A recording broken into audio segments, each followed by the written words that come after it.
Praise the Lord. ദൈവത്തിൻ്റെ അതിപരിശുദ്ധമായ നാമം ഈ വിശുദ്ധ ദിവസത്തിലും വാഴ്ത്തപ്പെടുമാറാകട്ടെ. എന്നെ ശ്രവിക്കുന്ന എല്ലാ പ്രിയ ദൈവമക്കൾക്കും യേശു ക്രിസ്തുവിൻ്റെ നിസ്തുല്യ നാമത്തിലുള്ള എൻ്റെ സ്നേഹാവന്ദനങ്ങൾ.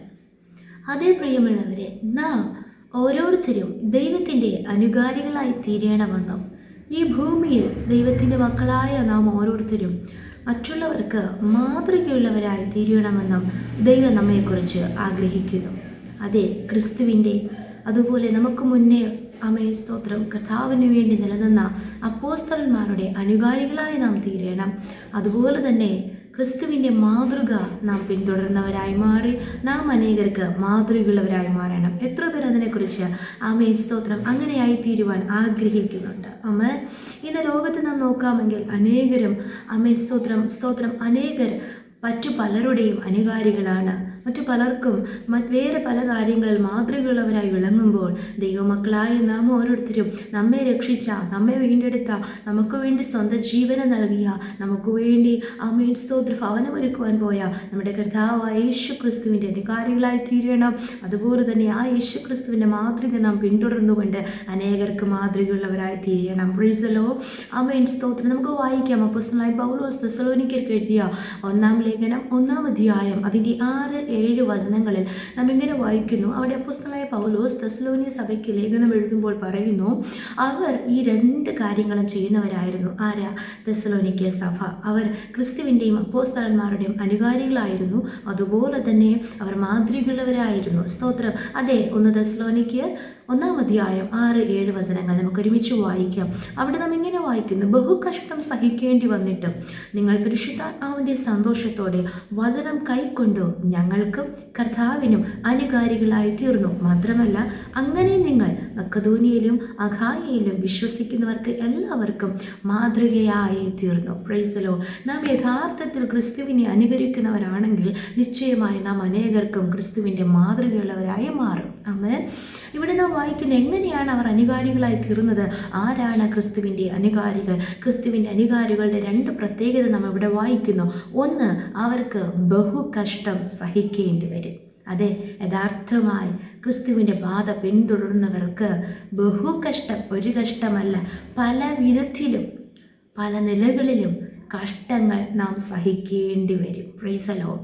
ഇവിടെ ഇവർ ബഹുകഷ്ടം സഹിക്കേണ്ടി വന്നിട്ടും എന്തു ചെയ്തു? പരിശുദ്ധാത്മാവിൻ്റെ സന്തോഷത്തോടെ വചനം കൈക്കൊണ്ട്. ഇതാണ് 2ാമത്തെ പ്രത്യേകത. ക്രിസ്തുവിൻ്റെ അനുകാരികളായിരിക്കുന്നവർ ഏത് സാഹചര്യത്തിലും പരിശുദ്ധാത്മാവിൻ്റെ സന്തോഷത്തോടെ വചനം കൈക്കൊള്ളും. ചിലപ്പോൾ നമ്മെ ഉപദേശിക്കുന്ന വചനങ്ങൾ, നമ്മുടെ തെറ്റുകളെ തിരുത്തുന്ന വചനങ്ങൾ നാം കേൾക്കുമ്പോൾ നമുക്ക് ഹൃദയത്തിൽ കുത്തുകൊള്ളുമ്പോൾ കഠിനതയുണ്ടാകുന്നു. കഠിന ഹൃദയത്തോടെ നാം ആയിരിക്കുന്നു. അങ്ങനെയല്ല.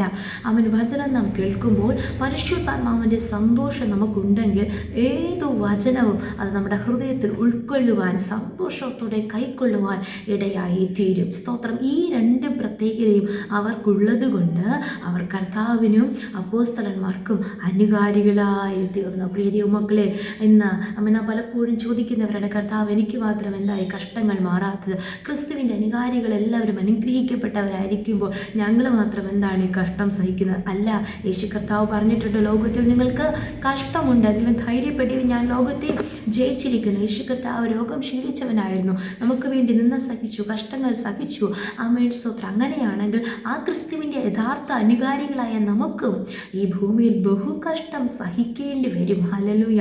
എന്നാൽ സഹിപ്പാനുള്ള കൃപ കർത്താവ് നൽകും. ഹല്ലേലൂയ. കഷ്ടങ്ങളിൽ ഏറ്റവും അടുത്ത തുണയായി കർത്താവ് നമ്മോട് കൂടെ ഇരിക്കും. Praise the Lord. താൻ തന്നെ പരീക്ഷിതനായി കഷ്ടം അനുഭവിച്ചിരിക്കുക, പരീക്ഷിക്കപ്പെടുന്നവരെ സഹായിപ്പാൻ കഴിവുള്ളവനായ കർത്താവ് നമ്മോട് കൂടെ നമുക്ക് കൃപ നൽകി നടത്തും. അങ്ങനെ സ്തോത്രം. ബഹുകഷ്ടം സഹിക്കേണ്ടി വന്നാലും പരിശുദ്ധാത്മാവിൻ്റെ സന്തോഷത്തോടെ നാം വചനം കൈക്കൊണ്ട നിശ്ചയമായി നാമാണ് യഥാർത്ഥമായി ക്രിസ്തുവിൻ്റെ അനുകാരികൾ. അതുകൊണ്ട് അങ്ങനെ അവർ മക്കദോനിയയിലും അഖായയിലും വിശ്വസിക്കുന്നവർക്ക് എല്ലാവർക്കും അവർ മാതൃകയായി തീർന്നു. അത് ഈ അന്ത്യകാലത്ത് അവർ മാതൃകയുള്ളവരായി കർത്താവിന് വേണ്ടി നിലനിൽപ്പാൻ കർത്താവ് നമ്മേവരെയും സഹായിക്കുമാറാകട്ടെ. എന്നും കഷ്ടമല്ല, എന്നും ദുഃഖമല്ല, ദാരിദ്ര്യമല്ല. കർത്താവ് നമ്മെ കഷ്ടത്തിൽ നിന്ന് രക്ഷിക്കുന്ന ദൈവമാണ്. എന്നാൽ സ്തോത്ര ക്രിസ്തയേശുവിൽ ഭക്തിയോടെ ജീവിക്കുന്നവർക്ക് ഈ അന്ത്യകാലത്ത് ഉപദ്രവങ്ങളുണ്ട്, കഷ്ടതകളുണ്ട്. എന്നാൽ നമ്മെ ജയത്തോടെ നടത്തുന്ന കർത്താവും നമ്മോട് കൂടെ കൂടെയുണ്ട്. ആയതിനാൽ ഈ അന്ത്യകാലത്ത് ക്രിസ്തുവിൻ്റെ അനുകാരികളായി മാത്രമല്ല ക്രിസ്തുവിൻ്റെ മാതൃകയുള്ളവരായി ഈ ഭൂമിയിൽ നമുക്ക് ജീവിക്കാം. കർത്താവ് അതിനായി നമ്മെ ഏവരെയും സഹായിക്കുമാറാകട്ടെ. മാറാനാഥ, നമുക്ക് ഒരുമിച്ച് പ്രാർത്ഥിക്കാം. നല്ല ദൈവമേ, സ്വർഗ്ഗസ്ഥ പിതാവേ, അനുഗ്രഹിക്കപ്പെട്ട വിശുദ്ധ ദിവസത്തിലും അങ്ങ് ഞങ്ങൾക്ക് നൽകി ആലോചനയ്ക്കായി സ്തോത്രം. ഈ നാടുകൾ കർത്താവ് തെസ്സലോനിക്ക സഭയിലെ വിശ്വാസികളെ പോലെ ഞങ്ങൾ ഓരോരുത്തരും ഈ അന്ത്യകാലത്ത് കർത്താവ് അങ്ങയുടെ മണവാട്ടി സഭയായിരിക്കുന്ന ഞങ്ങൾ കർത്താവ് അങ്ങയുടെ അനുകാരികളായി തീരുന്നു.